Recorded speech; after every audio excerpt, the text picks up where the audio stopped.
tenemos algunas diapositivas como apoyo para la presentación. Bueno, excelente la ponencia con tantos datos que nos dejan fríos, secos o medios paralizados, ¿no es cierto? Pero bueno, estamos vivos todavía, por gracia de Dios. Por la duda, claro, yo no soy, voy a hablar de producción agropecuaria, no soy productor agropecuario, pero soy hijo de productor agropecuario, soy hermano de un productor agropecuario, tío. Bueno, mi suegro lo era también en la provincia de Misiones, otra producción un poco diferente de la que teníamos en casa. Nací y me crié en un pequeño pueblo del departamento de Colonia, Uruguay, y bueno, de una familia agropecuaria, digamos, clásica de allá, con una de las tantas colonias valdenses agropecuarias del Uruguay, también hay en Argentina, por supuesto. Y quiero compartir algunas tesis que he incluido en el artículo del libro que se hace referencia, especialmente después, el profesor Daniel Veros. No voy a poner todas las tesis, solamente algunas como para ilustrar un poco lo que yo fui viendo desde que me crié allá en Uruguay y de lo que después más o menos me fui informando por ejemplo, por mi hermano mayor, que se hizo cargo del campo de la familia y demás, y por lo que es todavía ahora la atención agropecuaria a cargo de uno de mis sobrinos. Pero bueno, no soy especialista en eso, pero de algunas cosas voy recogiendo algunos datos y bueno, aquí van. Entonces, primera tesis. El actual modelo de producción agropecuaria basado en la bioingeniería y en la alta tecnología, la maquinaria agrícola, orientado a las exportaciones a los países centrales, promueve un creciente proceso de concentración de la riqueza. Y esto es así.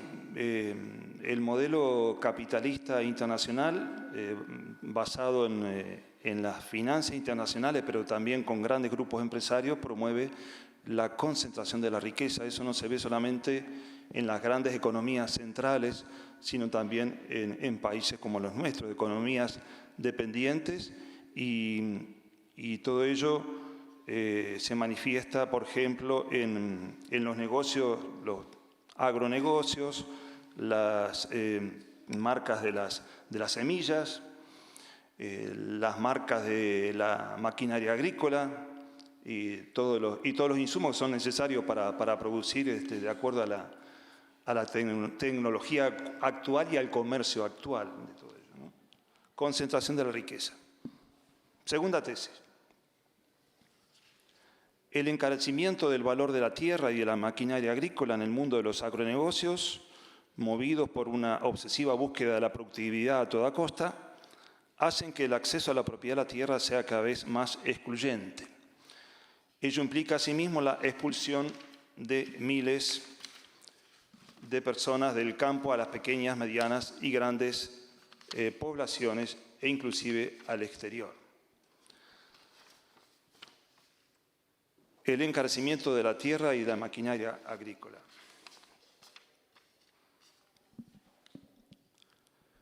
Mi hermano mayor, que bueno, ahora está jubilado, pero que se encargó del campo de la familia durante unos cuantos años, desde que mi padre se jubiló del trabajo agropecuario, me dijo hace unos años, en el correr de unos 10, pongámosle 15 años para ser un poco más generosos, el valor de la tierra en el departamento de Colonia, Uruguay, por lo menos ahí en ese departamento, de Colonia del Sacramento para adentro, digamos, el valor de la tierra pasó prácticamente a duplicarse por 10 en dólares, ¿no? De 300, 400, 500 dólares a 10 veces más en el lapso de unos 15 o pongámosle 20 años. Entonces, hubo compras de tierras de parte de argentinos pudientes que iban, cruzaban el Río de la Plata y compraban allá cuando la población uruguaya, por lo general de clase media, no lo podía hacer. Y bueno, gente que se iba jubilando del campo y bueno, y por ahí veía como recurso, último recurso, vender la propiedad, irse a los pueblos más grandes o a las ciudades, y hubo argentinos que aprovecharon de esa situación. Entonces, el costo mayor de la tierra va unido también al costo de la maquinaria agrícola en dólares, que obviamente un productor pequeño ya se le hace cada vez más difícil de poder producir en los términos de la economía agropecuaria actual. Estamos hablando de la agricultura extensiva, producción de trigo, de maíz, de girasol y, por supuesto, de soja. La soja entró al Uruguay después de Argentina. Cuando yo era adolescente, había cultivos experimentales de soja en la zona mía, pero ya en Argentina entró con fuerza mucho antes que en Uruguay. Bueno, después se extendió el cultivo de soja a Paraguay, obviamente el sur de Brasil y demás. Y en Uruguay también, que es una producción para la exportación, porque en el Uruguay la soja como producto alimenticio prácticamente tiene muy poco consumo, Mayormente el país más comprador es China, justamente, ¿no? Pasamos a la tesis 3. De mantenerse este modelo indefinidamente a lo largo del tiempo, sin la introducción de una planificación racional de la economía nacional y regional, así como de la mundial, grandes sectores de la población no encontrarán un hábitat digno y adecuado, pues no habrá tiempo suficiente para que los gobiernos implementen el desarrollo de la infraestructura de los pueblos y ciudades. Bueno, acá puedo aportar datos, pero ya tuvimos unos cuantos datos en la ponencia anterior.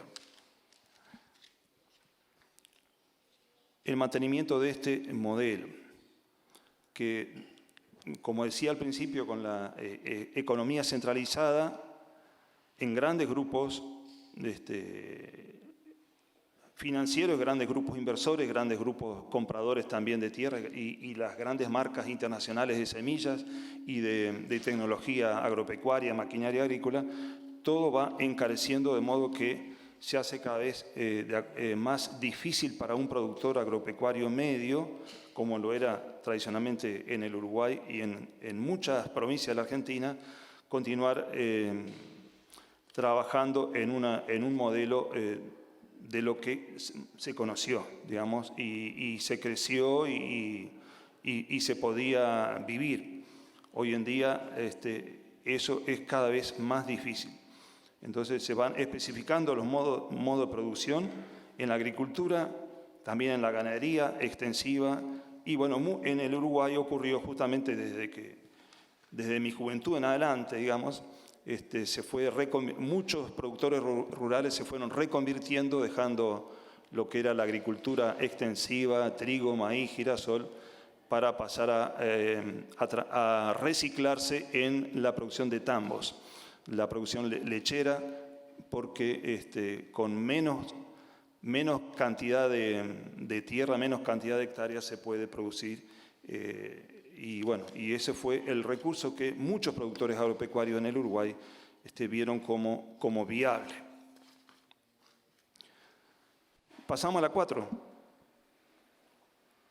La concentración de la riqueza y el empobrecimiento de gran parte de la población van produciendo problemas de muy difícil resolución en el corto y mediano plazo en lo referente al combate de la miseria, la pobreza y la desocupación.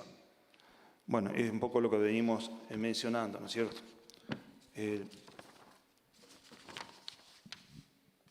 Las economías centrales, el encarecimiento de la producción y, por lo tanto, el difícil acceso para comprar una maquinaria, un tractor, comprar una sembradora y demás.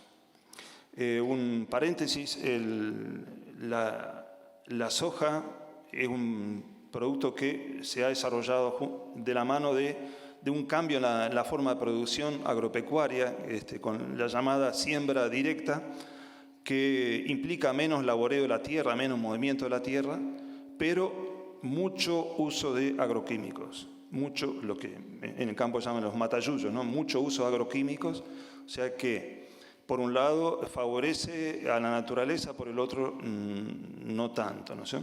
El cultivo de la soja.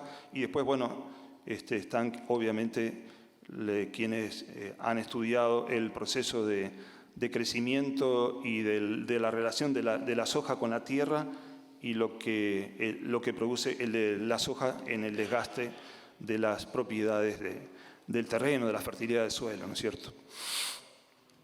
Seguimos.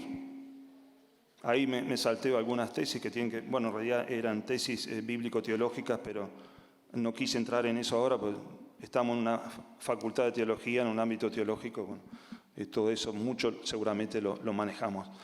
Tesis 8, entonces. Las iglesias deben proclamar su voz profética ante esta situación que atraviesa fronteras y sociedades, a fin de unirse a aquellas organizaciones que también buscan un futuro mejor, especialmente para los grandes sectores postergados. Con esto voy a que justamente lo que he enfatizado, la concentración de la riqueza, el encarecimiento de la producción, eso expulsa a productores agropecuarios de sus campos, de sus pequeños pueblos, sus colonias agrícolas. ¿Y a dónde van? ¿Y qué van a hacer? ¿A dónde van?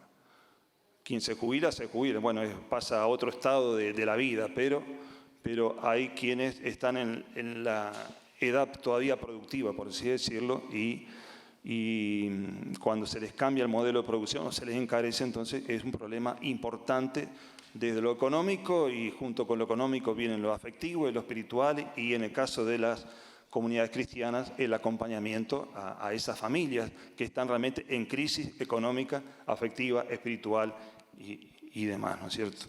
Y quienes emigran a las grandes ciudades porque algo tienen que hacer, a algún lado tienen que ir, bueno, después están preparadas las grandes ciudades para recibir a miles y miles de personas, de familias contingentes que no estaban previstos.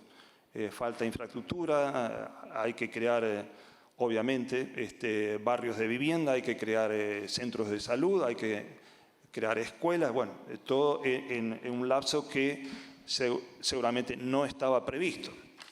Bueno, esto lo hemos ido viendo especialmente en las grandes ciudades, por supuesto en Argentina también. Seguimos.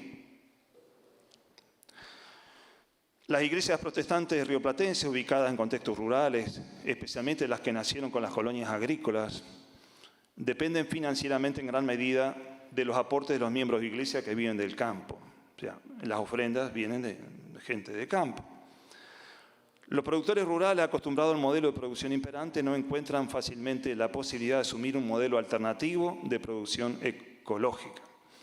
Además, el medio socioeconómico y político no ayuda. Dicha situación no las releva, sino más bien las desafía a redoblar su compromiso profético y pastoral. Y bueno, ahí yo me inclino por justamente tender hacia un cambio de producción para que tanta gente que no ve posibilidad de quedarse en sus campos, en sus pequeños pueblos, en sus localidades de origen, no ven futuro para sus hijos, los que no van a estudiar, los que se quedan.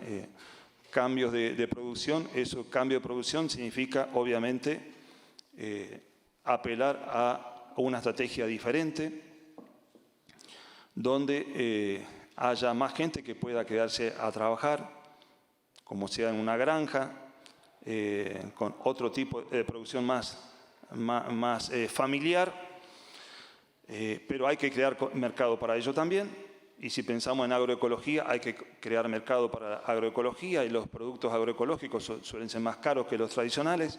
Entonces todo ello implica adoptar una serie de políticas de producción y de comercialización y formación de cooperativas de productores, que, bueno, es toda una movida difícil, pero no imposible. Hay intentos, han surgido experiencias al respecto en Uruguay y en Argentina de producción agroecológica y de comercialización y demás. No es fácil, pero no es imposible. Y yo creo que las iglesias pueden y deben apoyar ese movimiento de reciclado de producción y de comercialización, de modo que también se respete la creación y se respete a la gente que quiere quedarse a trabajar en la naturaleza que Dios nos regala. Y creo que por ahí es la última diapositiva. Hay una más. Es posible procurar el establecimiento paulatino, un nuevo modelo de producción agropecuaria de trabajo de la tierra. Y bueno, hay un poco lo que les decía, el papel del Estado y la economía que se quiera, que se pueda aplicar, la política económica, digo, que se pueda y que se quiera aplicar, y si el Estado no es capaz de hacer oídos de mucha población que está sufriendo, que está queriendo otra cosa porque no puede seguir subsistiendo así, entonces la voz profética de las iglesias ahí se tiene que hacer sentir. Porque formamos parte de la sociedad, no debemos ser indiferentes y nos debemos a Dios, vivimos en la misma casa común de la creación y tenemos gente a nuestro alrededor que son nuestros semejantes, nuestros prójimos y pueden ser también nuestros miembros de iglesia, nuestras familias, que por ahí necesitan un cambio de rumbo en la forma de vivir, de producir y de sentirse parte de esta creación. Gracias.